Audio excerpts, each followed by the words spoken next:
Quem vai falar agora é o Fernando Fernandes, que como eu e o Marcelo Matos também é professor do nosso curso aqui da Campamento. E ele é um dos criadores, hoje é o diretor da Escola Subjetiva, que dá cursos online de astrologia desde 99. A gente formou essa escola juntos e hoje ele está levando aí uma interface super moderna. E o Fernando faz astrologia há uns 2 milhões de anos, como sempre eu falo isso, mas é por causa dessa experiência imensa que vocês vão ver o tamanho da fluidez que ele tem para passar as informações. Uma didática surpreendente, tão historiador quanto eu. Até mais. Aproveita. Eu vou decepcionar vocês, eu estou com Mercúrio. Não, com Mercúrio entrando proposto a Mercúrio, então aquela fluidez, ó, o tema dessa palestra é o Rei Nu e as máquinas paradas. Vamos ver quem é o Rei Nu e quais são as máquinas paradas. Nós estamos num momento que todo mundo reconhece como um momento de crise planetária, tem a questão ambiental, tem a questão econômica aí pegando feio desde 2008, e essa consciência de um momento excepcional é acompanhado das teorias mais malucas, tanto do ponto de vista acadêmico quanto do ponto de vista alternativo. Na área astrológica existem teorias que falam desde um suposto planeta que está entrando na órbita do sistema solar, manchas solares e vai por aí afora. Ou seja, momentos excepcionais costumam levar as pessoas à tentação de buscar explicações também excepcionais. Mas a gente pode explicar tudo o que está acontecendo atualmente pela velha e boa astrologia, principalmente no que diz respeito à teoria dos ciclos. Passando. Será que as técnicas já testadas, elas dão conta de tudo que está acontecendo hoje? Então vamos lá. De todas as técnicas em que a gente trabalha em astrologia mundial, aquela que vai dar conta dos processos de maior alcance no tempo, ou seja, aqueles que se estendem por séculos até por milênios, são ciclos de planetas lentos. Quanto mais lento for um ciclo, mais impactante é a sua ação. Se bem que, às vezes, a gente não consegue percebê-la no curto prazo. Então, a importância de um fator em astrologia mundial está em relação direta, primeiro, com a sua natureza cíclica, segundo, com a sua raridade. Se aparecer aí amanhã um cometa que ninguém sabe o nome e explodir no meio do sistema solar e a gente vira o brilho dele, nós não temos a menor ideia do que aquilo significa do ponto de vista astrológico, porque não temos história, não temos outros ciclos anteriores para poder comparar. Já no caso, por exemplo, do Urano-Plutão, do Urano-Netuno, do Júpiter-Saturno, nós podemos fazer a comparação entre as ocorrências anteriores, no passado, e os acontecimentos históricos no plano econômico, no plano social, no plano político, no plano cultural, e aí poder fazer prognósticos bem mais acertados, porque a gente vai estar trabalhando com o conceito não de repetição, mas de similaridade. Todos os ciclos se manifestam sempre de uma maneira similar, se desde guardadas as proporções, né, o contexto que sempre vai ser diferente. Além disso, a questão da realidade vai bater da seguinte forma. Uma conjunção Júpiter-Saturno é importante? É, mas ela acontece de quanto em quanto tempo? A cada 20 anos. Então, tudo bem, ela delimita gerações, algumas tendências geracionais, legais, importantes, etc. Agora, você pega um ciclo, por exemplo, Netuno-Plutão, que vai acontecer praticamente a cada 500 anos. A dimensão, né, a magnitude dos processos históricos que vão ser mobilizados num ciclo Netuno-Plutão vão ser muito maiores do que num ciclo Saturno-Júpiter. Acontece que mesmo ciclos aparentemente pequenos, às vezes, numa sucessão, né, ao longo de 1 milênio, de 2 milênios, vão apresentar alguns pontos excepcionais e pontos que também se repetem em períodos muito longos e o que vai fazer com que alguns daqueles ciclos tenham também uma natureza excepcional. A conjunção Urano-Plutão, que é a que mais vai merecer aqui a atenção da gente? É uma conjunção bastante interessante por algumas características. Primeiro é a questão do intervalo irregular. Ela acontece assim, de uma para a outra, 110 a 116 anos. Depois, da segunda para a terceira, 140 a 143 anos. Da terceira para a quarta, volta a ser de 110 a 116. Então, vocês vão ter essa alternância. 110 a 116, depois 140 a 143. Esse jogo, né, de tempo de vai e vem vai criar uma consequência muito interessante, que é o fato de que uma longa sequência de conjunções Urano-Plutão acontecem sempre no mesmo elemento. Elas vão acontecer sempre nos mesmos signos, inclusive. Aí são dois signos da mesma triplicidade ao longo de quase um milênio. Isso aí vai fazer o quê? Essa conjunção ela tem uma analogia muito forte com a natureza do trígono. E o que o trígono é? Um aspecto de reiteração. Como o trígono junta sempre signos do mesmo elemento, é como se fosse assim, um clubezinho fechado, aristocrático, quem está de fora não entra, quem está de dentro não sai, as coisas se resolvem aqui entre amigos. Então os processos iniciados durante uma conjunção tendem a ser reiterados, se bem que dentro de um outro contexto histórico, mas de qualquer forma a essência, o sumo é o mesmo, no ciclo seguinte, enquanto estiverem no mesmo elemento. Durante quase um milênio, nós tivemos essa conjunção em signos de fogo, mais especificamente em Áries e em Leão. E aí a grande jogada, o grande segredo da interpretação desse ciclo é ver quando é que eles vão mudar de elemento. As mudanças de elemento marcam processos históricos importantíssimos, essenciais, processos civilizatórios com um alcance tão grande que muitas vezes a gente não percebe enquanto está vivendo, só vai conseguir perceber muito tempo depois. Olha só aqui, pegando lá desde o final do primeiro milênio, 837, houve uma conjunção em Peixes, água, depois uma conjunção em Câncer, água também em 947. Quer dizer, no auge do feudalismo, nós tínhamos conjunções em água. Veja, inclusive, que essa conjunção aí em Câncer, em 947, no auge do feudalismo, tem tudo a ver com aquele negócio canceriano de proteger, de fechar, né? Então a gente tinha exatamente a ideia do senhor feudal, que era o cara que montou todo o esquema de proteção, e em troca dessa proteção ele exigia trabalho dos seus servos, e por outro lado, a nobreza toda numa escala hierárquica em que um devia lealdade ao outro. É aquela ideia da família mafiosa que está muito presente em tudo que Câncer está metido. Depois, nós temos uma primeira conjunção em Áries, que vai acontecer no ano de 1090. 1090 vai ser um ano, então, seminal, porque vai trazer uma grande novidade em termos de processo histórico. Que novidade é essa? Vamos ver daqui a pouco. E vejam que existe um retorno à água em 1201, e depois é fogo, até que em 1965, terra, virgem. E aí vai continuar em terra por mais 800 anos.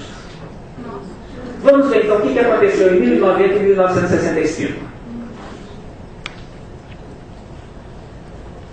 1090 é o ano em que acontece a convocação da Primeira Cruzada.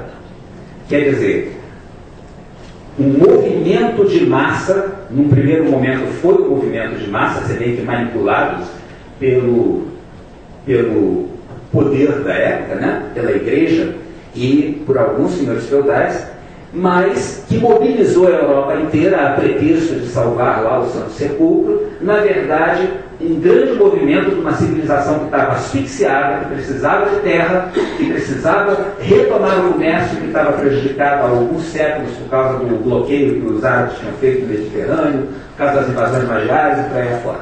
Então, em 1090, começa com esse ciclo Urano-Plutão em Áries, um período de expansão do Ocidente. O Ocidente tinha encolhido, tinha recuado, tinha se fechado sobre si mesmo no período feudal. E a partir desse momento, ele começa a se expandir outra vez. Um ciclo expansivo que vai durar até o século XX. Um período de expansão baseada em avanço tecnológico crescente, baseado no poder de fogo literal mesmo, quer dizer, poder de arma, e baseado na capacidade militar. Já No momento em que acontece a conjunção Urano-Plutão de 1965, nós vamos ter um refluxo desse movimento. Aquele modelo todo que começa em 1090, baseado em avanço tecnológico, poder de fogo, capacidade militar, expansão permanente do modelo do Ocidente, do sistema de vida ocidental, da religião ocidental, enfim, de tudo que diz respeito àquela cultura que surgiu na Europa, isso tudo é que vai começar a ser questionado.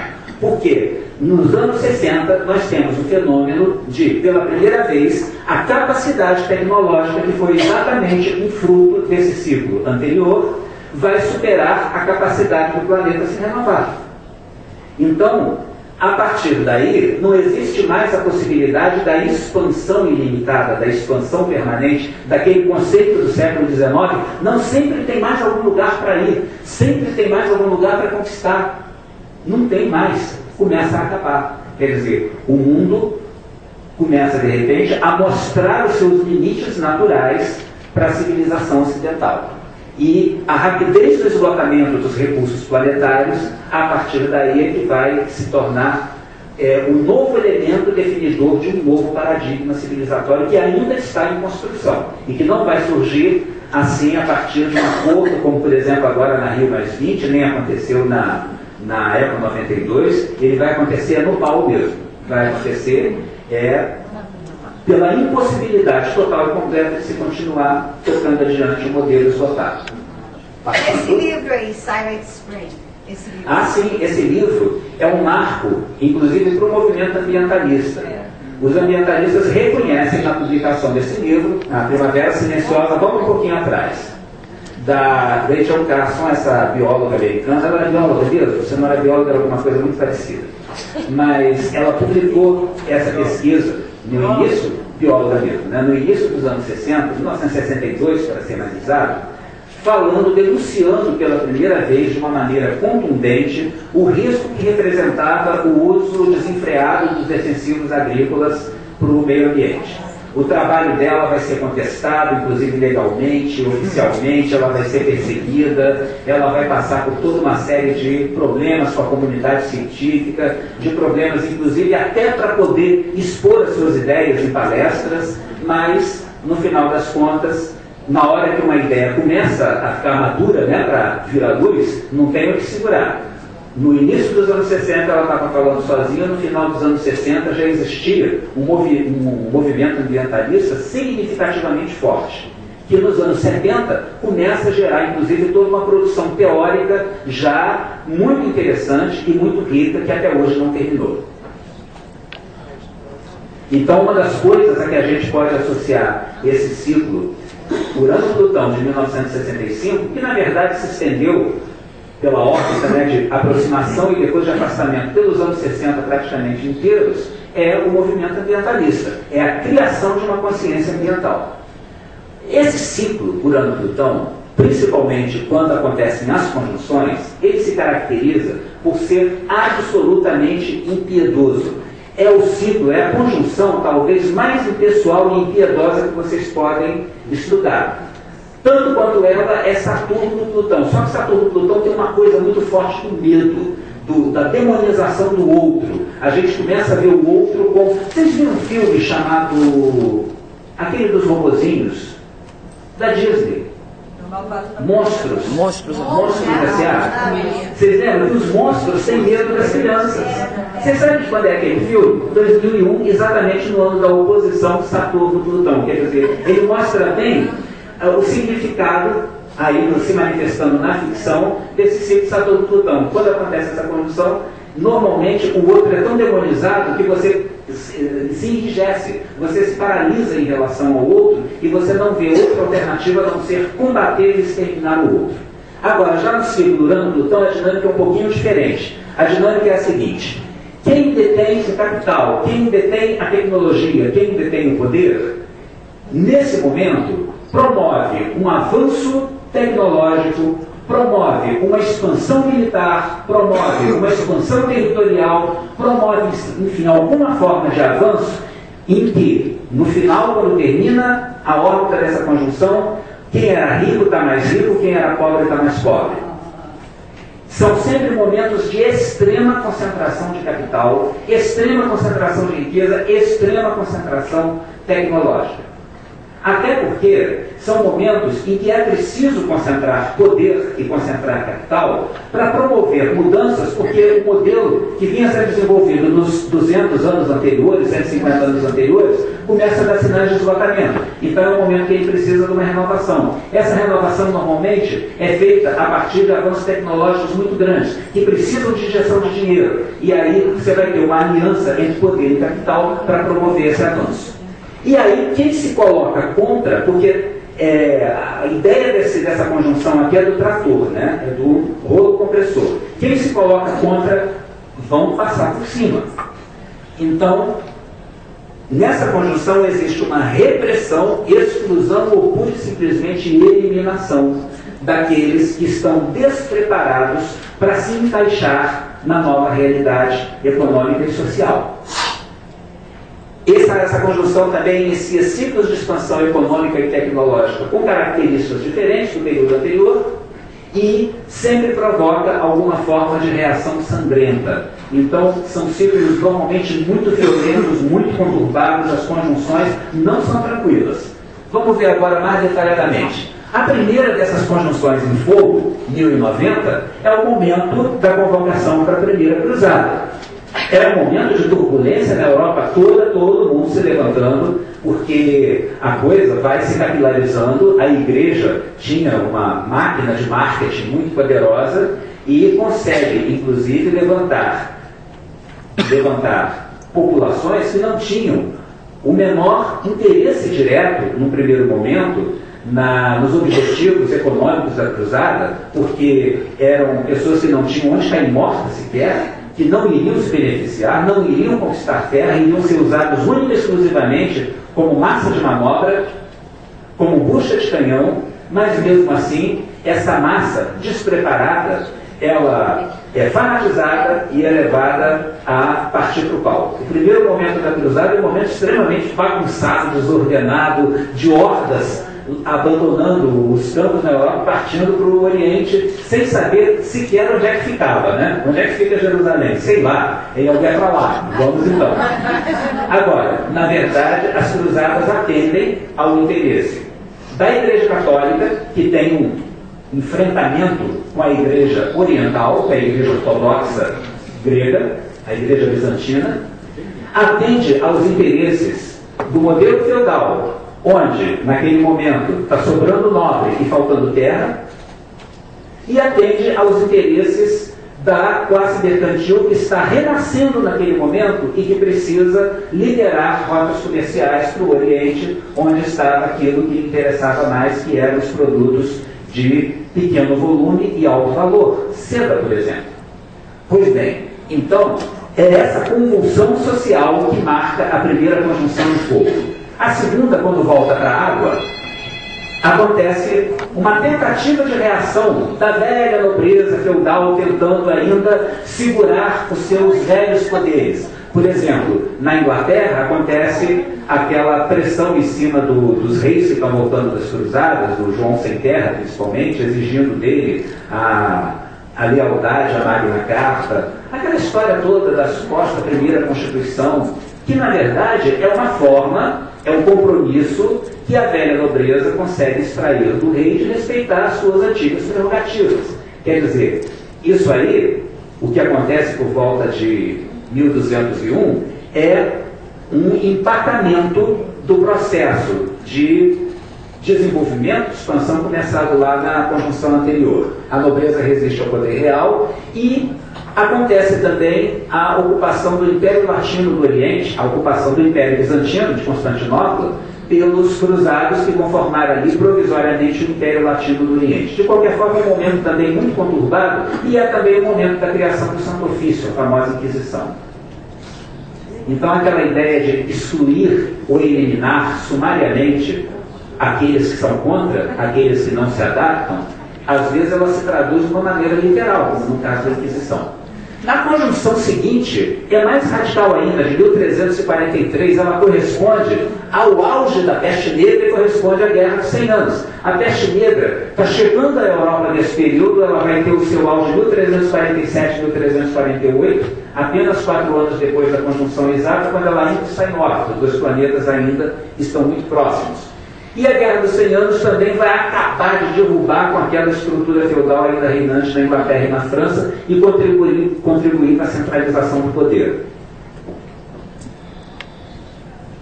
A seguinte que acontece em Lyon, essa é importantíssima, inclusive para nós, para as Américas, porque é o momento, vai surgir a imprensa, vai haver um desenvolvimento brutal em pouco tempo da tecnologia náutica que vai permitir as grandes navegações, vai haver uma autorização papal para o retorno à prática da escravidão.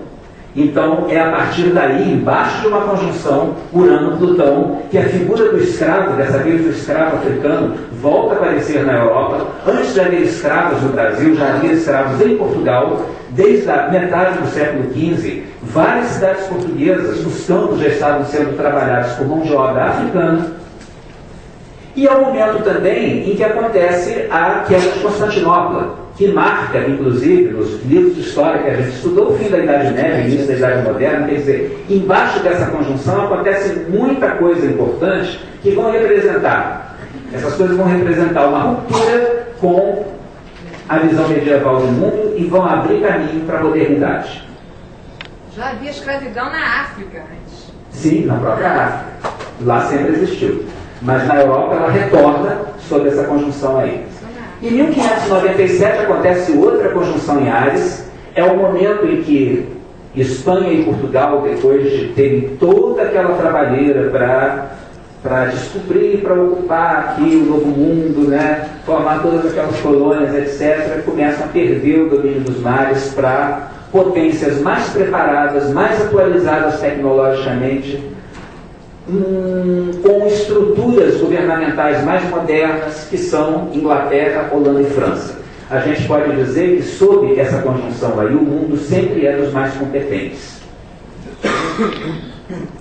A conjunção seguinte, 1710, é muito legal, porque é o ano, exatamente esse ano, que se faz a patente da primeira máquina a vapor. Quer dizer, a origem remota da Revolução Industrial, do ponto de vista tecnológico, está aí, 1710, embaixo dessa conjunção. O mundo nunca mais seria o mesmo depois disso. No Brasil, é o momento também das primeiras manifestações nativistas sérias contra a presença da coroa.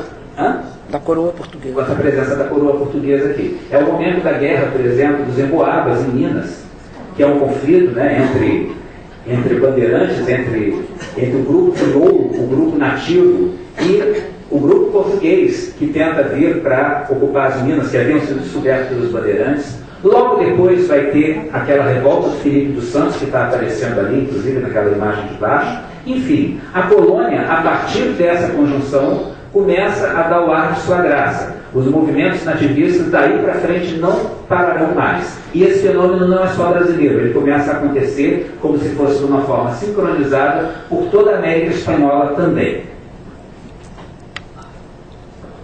Vocês veem que a América Latina tem muito a ver com Urano-Plutão. As condições tecnológicas para a descoberta, né, e para a ocupação aqui da América acontecem com a conjunção de 1455. Depois, as primeiras manifestações nativistas vêm com essa aí de 1710. Em 1850 acontece a última conjunção Urano-Plutão em Áries. É um momento em que nós temos as potências europeias começando a dividir de uma maneira mais inteligente do que nos séculos anteriores, dividir economicamente a África, a Ásia em esferas de influência, a garantir as suas fontes de suprimento de matéria-prima, a garantir o escoamento da sua produção, e isso vai gerar algumas revoltas violentas. A revolução mais violenta do século XIX não acontece na Europa nem na América, acontece na China, exatamente a partir da pressão que o Ocidente faz para reduzir a China à total e completa subserviência econômica e política nesse período. Na América, é o período em que os Estados Unidos, uma potência emergente, começa a consolidar o seu poder, se expandindo territorialmente para o oeste, é o período da conquista do oeste, que eles vão fazer isso a partir de uma guerra com o México, a partir da anexação do Texas, a anexação da Califórnia e da abertura de um monte de estradas de ferro, que no meio do caminho vão encontrar populações indígenas que naturalmente não viam de uma maneira simpática aquela máquina de ferro esquisita apitando por ali e assustando os seus búfalos. E, logicamente, começa uma reação muito forte dos índios e, a partir daí, esses índios vão ser exterminados. Se alguém quiser ler isso de uma maneira leve, mas ao mesmo tempo extremamente dolorosa, tem um livrinho chamado Enterre Meu Coração no Fundo do Rio, que é tristíssimo, né? Dá raiva, né? Porque conta, Enterre Meu Coração na Curva do Rio, que conta, o autor, inclusive, ele é de ascendência indígena, que conta de uma maneira detalhada o extermínio povo por povo, da maneira mais sacana possível, normalmente por traição de acordos, normalmente por entampelamento, por, enfim, pelo uso de todo o estoque de safadezas que só o branco seria capaz de fazer. Na Europa, nesse momento, nós temos também toda uma série de revoltas populares. Nós temos o Manifesto Comunista em 1848, quando essa conjunção já está em formação. É claro, não é apenas Urano e Plutão que vão determinar a expansão das ideias socialistas na Europa. Isso coincide também até com a descoberta de Netuno, que acontece poucos anos antes. Mas, de qualquer forma, esse período aí, entre 1844 a 1850 e pouquinho, é um período de uma turbulência absurda, em que nós vamos ter, de uma maneira radical, exemplificar esse princípio. Quem é rico fica mais rico, quem é pobre vai ficar mais ferrado. E, inclusive, esses pobres ferrados, que não vão ter lugar nessa fase de avanço industrial e tecnológico na Europa, em meados do século XIX, esse excedente populacional excluído socialmente vai constituir a massa de imigrantes que vai vir para os Estados Unidos, em maior quantidade, e também para Brasil, Argentina, Chile, constituindo uma das bases importantes da nossa formação populacional hoje. É a partir daí que começam a vir alemães, por exemplo, no Brasil, a partir da década de 50 do século XIX. Os italianos vêm um pouquinho depois, mas vêm em decorrência desse mesmo processo de exclusão social que é acelerado pela conjunção de 1850. E aí a gente vê a Revolução Taiping, que acontece de 1851 a 66. É uma das revoluções mais selvagens que se tem notícia na história. Ela matou simplesmente, é um negócio absurdo, ela matou, se eu não me engano, agora não me lembro de cabeça, eu tinha citado numa outra palestra anterior, mas parece que foram 40 milhões de pessoas na China. É que a gente não estuda isso, a gente não presta muita atenção no que aconteceu na história do Oriente, porque não é o nosso foco.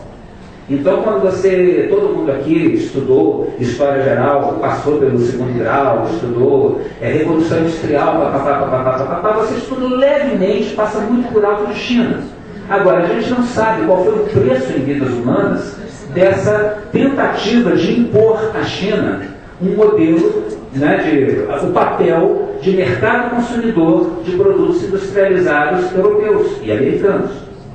A China foi retalhada entre potências ocidentais. A China foi humilhada de todas as formas. E esse movimento de reação, ele foi tão forte que ele durou mais de 100 anos. Ele ainda estava reverberando na época da Revolução Comunista dos anos 40, que tem um componente nacionalista muito forte, e mais ainda na Revolução Cultural dos anos 60.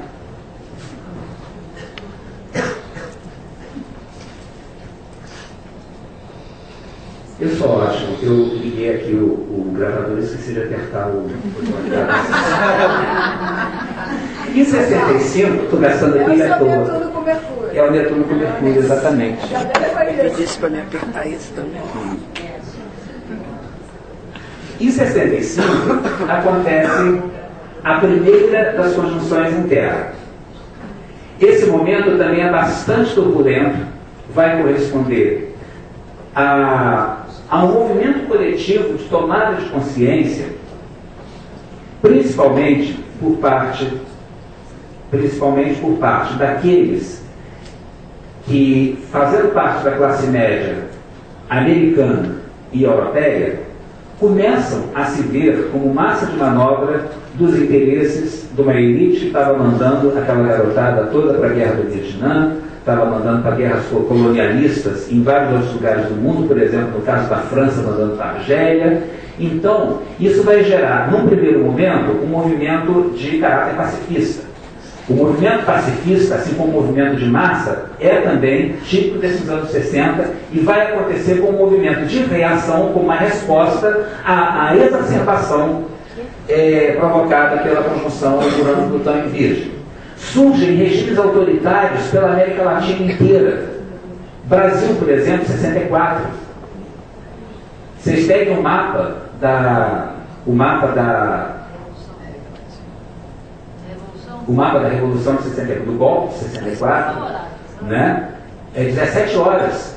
Levantem o mapa de 31 de março de 64 para Juiz de Fora, que foi onde começou o movimento, às 17 horas, que foi o momento em que a mobilização militar foi convocada pelo rádio, e vejam onde é que estão Urano e Plutão, tá? Façam isso em casa. Em Virgem no ascendente do Brasil. Em Virgem no ascendente do Brasil, não é? Estão em Virgem no ascendente do Brasil, não estão? Eles estão em Virgem passando pelo ascendente. Estão aspectando exatamente o Sol do Brasil. Estão no meio do céu. Não, não estão no meio do céu. 65. Urano, Plutão em Virgem também é o momento do auge da Revolução Cultural Chinesa. Pega 65, 66. Também um movimento assim que tem componentes extremamente complexos que não vale a pena, não dá tempo da gente discutir aqui, mas entram componentes nacionalistas, entram componentes anti-aristocráticos, entram componentes, enfim. Toda a sociedade chinesa entra numa convulsão que vai durar até o final dos anos 60, pelo menos, né, chega a pegar até o início de 70. Tá? É o momento também da Guerra do Vietnã. A Guerra do Vietnã se estende durante todos os anos 60. É o momento de conflitos em vários países africanos. É o momento de guerrilhas em vários países latino-americanos. Escalada do Vietnã, que vem com o governo do Lyndon Johnson, né, a partir de 64, principalmente. E aí, uma coisa engraçada nos ciclos Urano-Plutão é que vários ciclos Urano-Plutão, exatamente por causa dessa tendência para extrema concentração de poder e para repressão de todo mundo que assume uma posição contestadora, ela vai criar anti-heróis. Quer dizer, aquela figura romântica do sujeito que sozinho se levanta contra o sistema e depois normalmente acaba se dando mal, mas se transforma pelo menos num mito, numa referência da possibilidade de resistência. Querem ver 3 casos? Os 3 estão em contextos totalmente diferentes, mas eles têm muito a ver um com o outro. Primeiro deles, olha só, 1201, Urano-Plutão em Câncer. Vocês conhecem essa figura aqui, né? Que foi identificada em filmes, em desenho animado, etc. Quer dizer, o cara que era nobre, que perdeu tudo, que foi ferrado pelos nobres de origem normanda e que depois vai cair na clandestinidade e vai lutar sozinho contra o mau rei que era o João Sem Terra. Aí a gente avança no tempo e dá uma olhada na conjunção de 1597. É quando como é que era o nome do cara? O Cervantes está escrevendo exatamente o Don Quixote. O Don Quixote é um sujeito que está combatendo sozinho contra o progresso. Quer dizer, o que tem de patético na figura do Don Quixote é que ele é um sujeito absolutamente anacrônico. Ele ainda carrega de uma maneira caricata valores de uma sociedade que já está morta e enterrada. E apenas uma parcela da sociedade europeia ainda resiste, ainda insiste em tentar fazer revê-la. Então ele encara essa figura patética do sujeito que está tentando, mais ou menos como alguém hoje, tentando interromper um baile funk e dizer, não, temos que cantar chorinho. Essa é a nossa verdadeira arte. Quer dizer, uma figura incompreendida, né? O moinho de vento representa exatamente essa modernidade tecnológica que o Don Quixote combate. Ele é um cavaleiro andante caricato. Aí nós chegamos a 1965, olha lá, Robin Hood, lá em 1201, Don Quixote, 1597, e o Che, que é a segunda figura latino-americana mais popular. Ele é a segunda figura mais conhecida na América Latina. Vocês sabem quem é a primeira? Fidel. Hã? Fidel. Fidel? Não. Não, é o seu Madruga do Chaves. Exatamente. Tem uma pesquisa mostrando que ele é a figura, considerando personagens de ficção e personagens de carne e osso, mais conhecida nesse vasto território que começa no México e termina na Eu não sei Patagônia. nem quem é esse Madruga. Então, o Che, ele vai incorporar esses mesmos valores do Don Quixote e do Robin Hood. Quer dizer, o sujeito sozinho, que romanticamente tenta deter o poder do Império. Ele primeiro se interna lá na África, no Congo, em Camarões, etc. Depois ele vem para a América, vai lutar na Bolívia, morre na Bolívia e não tinha chance alguma e é identificado após a morte. Lampião também, né? Hã? Tem quadro. Não dá para enquadrar o Lampião. Não dá para enquadrar o Lampião nesse quadro. Nem o Brizola. Seguindo. A gente viu que a tônica das conjunções, então, é essa sempre de concentração de poder político e econômico. E o que acontece nas quadraturas e nas oposições? Nós estamos vivendo hoje a quadratura. Essa quadratura, a primeira quadratura exata, está acontecendo agora dentro de pouquíssimas semanas ou dias. Que dia que é? 25, né? 25 de junho. Ou seja, está faltando... Que dia é hoje, gente? 15. 15, está faltando 10 dias só. Então, entender o significado da quadratura e da oposição é algo que só pode ser feito à luz da conjunção. Porque no caso dos ciclos de planeta lento, aliás, no caso de qualquer ciclo, o momento semente, o momento em que novos processos podem romper com o passado e começar a se desenvolver, o momento primaveril do ciclo é sempre a conjunção. Na quadratura e na oposição, o que acontece são ajustes daquilo que foi começado na conjunção. Então, normalmente, qualquer processo histórico tem as suas assimetrias, tem os seus descompassos, tem alguma coisa que se desenvolve muito mais rápido do que outra. E isso precisa de um movimento de compensação. Então, essas compensações acontecem na quadratura e na oposição, mas não de uma forma tranquila. Não é aquela compensação libriana, não. É uma compensação que acontece, como tudo que se refere ao ciclo. Urano-Plutão acontece também embaixo de um quebra-pau violento. Quem foi deixado para trás na conjunção reivindica o seu espaço na quadratura. O que está acontecendo agora? Os países periféricos, aqueles países que, a partir dos anos 60, tiveram revoluções, tiveram golpes de Estado, governos militares que faziam o jogo das grandes potências centrais, né? E que reprimiram, às vezes, de uma maneira bastante violenta, as oposições internas. Caso do Egito, caso de alguns países do Oriente Médio, etc. É nesses países em que a gente vai ver um movimento mais forte de reação acontecendo na quadratura. É como uma das grandes acusações que se fazia, por exemplo, ao Mubarak lá no Egito, era exatamente o de vendido. Quer dizer, um cara que se coloca a serviço dos interesses econômicos de grandes corporações internacionais. E que muitas vezes prejudica os interesses de grupos organizados da sociedade do seu próprio país. Esses grupos todos estão querendo um lugar ao sol, foram à luta no ano passado, derrubaram o presidente e agora estão lá tentando encontrar um ponto de equilíbrio na nova forma de organização que o Egito vai ter. E esse é um processo que está se repetindo e ainda pode acontecer ao longo aí dos vários anos em que essa quadratura vai durar em vários países. Uma pergunta, o que você acha da Síria? Como cai, se cai? Da Síria? Está faltando só ele. Sim, tem um... Não está faltando só ele. Ih, está faltando muita gente. Está faltando muita gente ainda. Muita gente. Da Síria, tem assim um caso bem complicado, tem 2 artigos longos com todos os mapas possíveis para você analisar o caso da Síria, estão publicados no meu site, constelar.com.br, na edição de abril. Tá? Um especificamente analisando o mapa do Bashar al-Assad e outro analisando os 4 mapas possíveis que você pode usar para estudar a questão síria.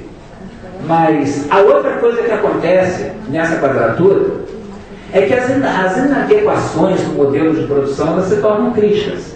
Então, as assimetrias que começam a se desenvolver lá na conjunção e que vão se acentuando ao longo do ciclo, enfim, o que começou a se desenvolver nos anos 60 e foi se acentuando de uma maneira perversa ao longo desses últimos 40 anos, agora aparece. E aí, quem está prejudicado ou onde existe uma inviabilidade econômica, tecnológica, etc., aquilo vem à luz e aquilo vai provocar algum tipo de quebra de emperramento ou de ruptura. Como a gente está vendo, por exemplo, na insustentabilidade do modelo financeiro aí, europeu e americano, baseado naquela história do crédito fácil, etc., que o Rui provavelmente vai falar disso na palestra dele, não vai, Rui? Não vai. Vou tirar umas tréguas disso. Tá bom. Mas se tem no site dele vários artigos a respeito dessa questão. E a nudez do rei se revela. A nudez do rei aqui, lembrando daquela velha história, né, do rei que é enganado por um esperto e que o esperto disse a um grande costureiro e disse que fez uma roupa invisível para ele e na verdade não tem roupa nenhuma e o cara sai pelado, só que ninguém tem coragem de dizer nada. Até que um garotinho chega e dá o dedo, olha, o rei está pelado! Aí todo mundo cai na gargalhada e todo mundo tem coragem de assumir que está vendo a nudez do rei. Gente, um garotinho pequenininho tem coragem de gritar no meio da olha lá o rei pelado, quem que é? Ascendente Sagitário. Não. Também poderia ser, mas no contexto atual, o ascendente Sagitário é você, né? É o Urano em Ares. O garotinho, esse garotinho deve ter cabelo vermelho, inclusive, né? O Sarda, ele é o Urano em Ares. E esse rei pelado é o Constelação de Capricórnio, né? Então a gente tem nesse momento exatamente esse movimento de contestação acontecendo para todo lado, como desde o ano passado aquele movimento para ocupar Wall Street, o movimento a indignação europeia que derrubou o Sarkozy e vai por aí, que ainda vai derrubar muita gente nos próximos anos. E é um momento também em que as máquinas param no sentido metafórico e às vezes até no sentido real. Elas podem parar por falta de mercado, elas podem parar por falta de matéria-prima, elas podem parar por inadequação tecnológica ou elas podem parar por questões ambientais. De qualquer forma, o que a gente viu é que lá nos anos 60 e início de 70, se definiu muito claramente um modelo desenvolvimentista perverso. É o caso aqui no Brasil, por exemplo. Como é que se passou a gerar energia no Brasil a partir dos anos 60?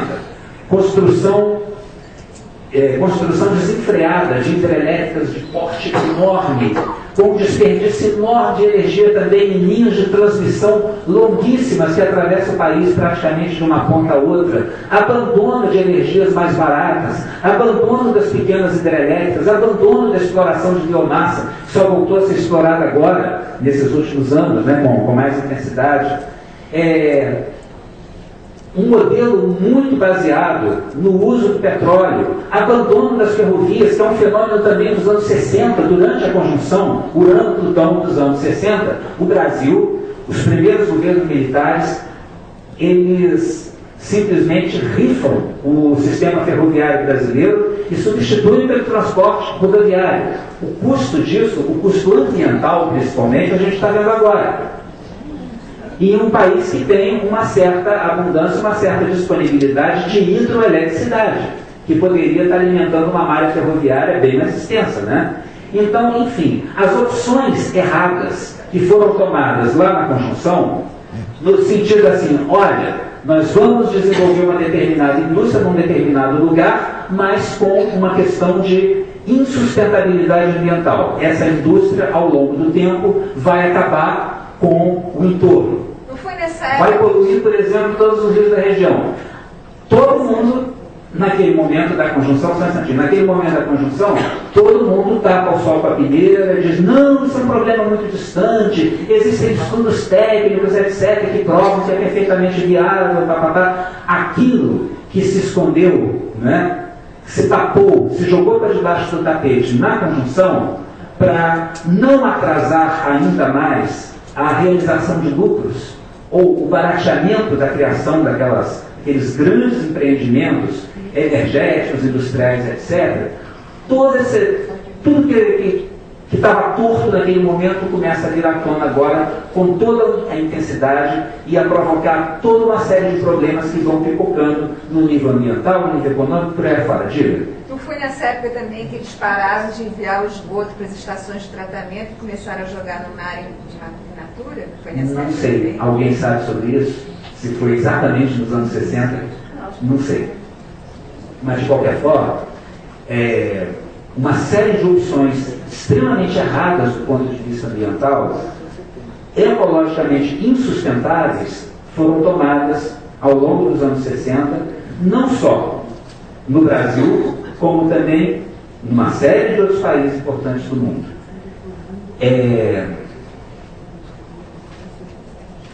Nós podemos entender as possibilidades do que acontece numa quadratura e numa oposição Urano-Plutão, indo um pouquinho atrás e vendo as quadraturas e oposições dos últimos 2 ciclos. Para não cansar muito, vamos pegar só do ciclo de 1710 e do ciclo de 1850. De 1755 a 58, teve a primeira quadratura Urano-Plutão do ciclo de 1710. Gente, 1710, historicamente, é onde a gente pode botar assim o ponto de partida da Revolução Industrial. Quais são os países que saíram na frente na Revolução Industrial? Inglaterra, depois França. São os dois que estão se pegando por uma briga de mercados, exatamente nessa primeira quadratura na Guerra dos 7 Anos. A Guerra dos 7 Anos, ela pode ser considerada a Primeira Guerra Mundial. Foi a primeira guerra europeia que se espalhou por todos os continentes, inclusive aqui pela América do Sul, afetando inclusive o Brasil. Tá? Se vocês lembram, por exemplo, daquela história dos últimos moicanos, daqueles combates entre franceses e ingleses dentro do território da América do Norte, aquilo ali fazia parte, aquilo ali foi a etapa, foi o campo de batalha norte-americano da Guerra dos 7 Anos. A Guerra dos 7 Anos foi disputada até na Índia. Então, ela teve um custo humano, inclusive, altíssimo para a realidade do século XVIII.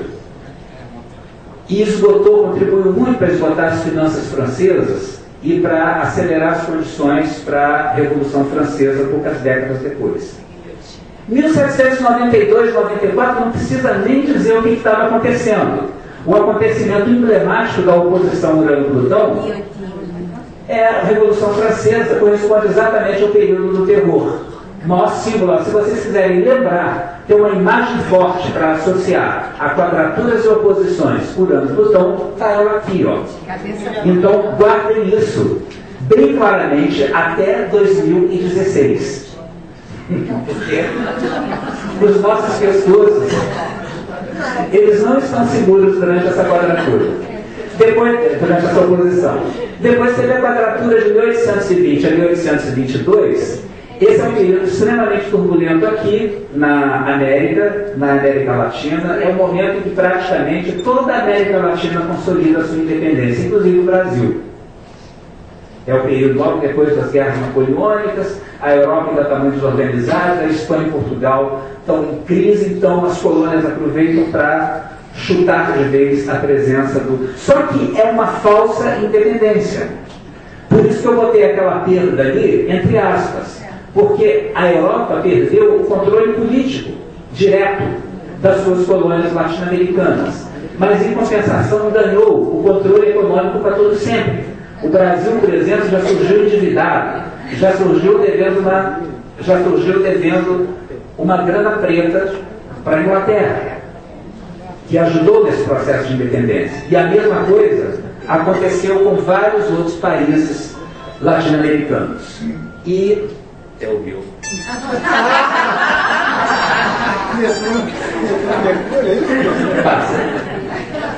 Passa. 1850. O ciclo iniciado em 1850 vai ter 3 momentos críticos também. O primeiro deles, 1876 a 77, que é a quadratura. Depois, a oposição em 1901 e 1902. Gente, por acaso, tanto a quadratura quanto a oposição vão corresponder a crises econômicas sérias, inclusive nos Estados Unidos e em vários países europeus. Tá? Esse período de...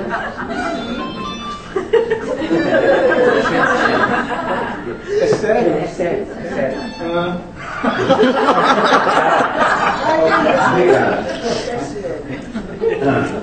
Gente, então...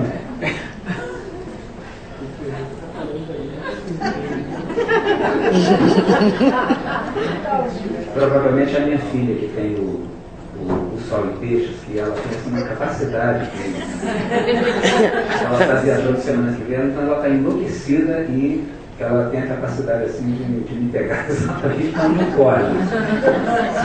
Mas passando. 1930, então, resumindo, aqueles quadratura e oposição do ciclo de 1850 corresponde a momentos de crise econômica muito parecidos, guardadas as devidas proporções, com esse que a gente passou a viver a partir de 2008. Em 1873, 4 anos antes da quadratura, começa uma depressão na economia americana, tal como agora em 2008, 4 anos antes da quadratura, começou outra depressão. Acabou? Tá, estou acabando também. Na economia americana outra vez.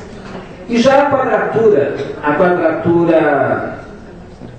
minguante, entre 1932 e 1934, corresponde ao auge da Grande Depressão iniciada em 29 e corresponde à afirmação dos regimes nazista, fascista, regimes autoritários para todo lado, inclusive no Brasil, e corresponde a um momento que, mesmo nas democracias, como no caso dos Estados Unidos, acontece uma intervenção maior do Estado na economia durante o governo do Lula, tá?